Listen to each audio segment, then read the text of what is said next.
Hai Sobat Engineer, tahukah kalian? Mungkin kita pernah bertanya-tanya bagaimana sih proses listrik bisa sampai ke rumah kita dan mengapa bisa kita pakai listrik tersebut. Proses penyaluran listrik yang kita gunakan ada beberapa tahap, dinamakan sistem tenaga listrik. Pertama, listrik dihasilkan oleh pembangkit listrik, misalnya PLTA, PLTS, PLTU, PLTG, dan pembangkit listrik lainnya yang akan menghasilkan tegangan 6-24 kV.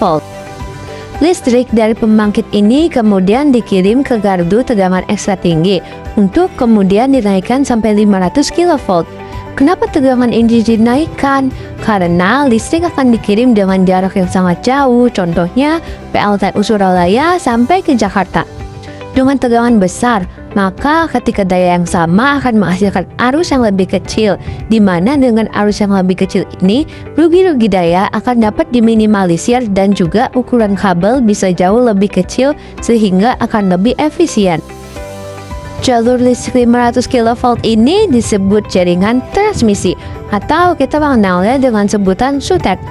Nah, dari SUTET ini dia akan mengalir lagi ke gardu tingkat tinggi atau gardu TT. Untuk tegangannya diturunkan kembali menjadi 150 kV. Alasan diturunkannya tegangan ini karena jalurnya sudah mulai mendekati pemukiman warga, sehingga harus dikecilkan untuk meningkatkan keamanan, dan jalur ini biasanya disebut dengan SPTT atau saluran udara tegangan tinggi. Setelah dari SPTT, maka listrik akan masuk kembali ke gardu induk dan diturunkan kembali menjadi 20 kV.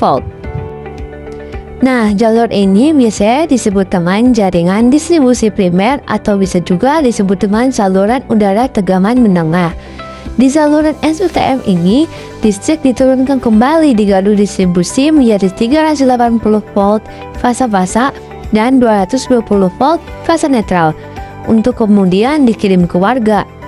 Nah, saluran ini biasanya disebut dengan SR atau saluran rumah atau juga bisa disebut jaringan distribusi sekunder. Pada umumnya, jaringan distribusi ini pada beberapa kondisi sudah memiliki isolasi atau mendapatkan estetika yang lebih baik. Biasanya kabel distribusi ini dimasukkan ke dalam tanah. Sedangkan untuk jaringan transmisi dengan tegangan yang sangat tinggi masih umum digunakan kabel tanpa isolasi karena memang efisiennya seperti itu.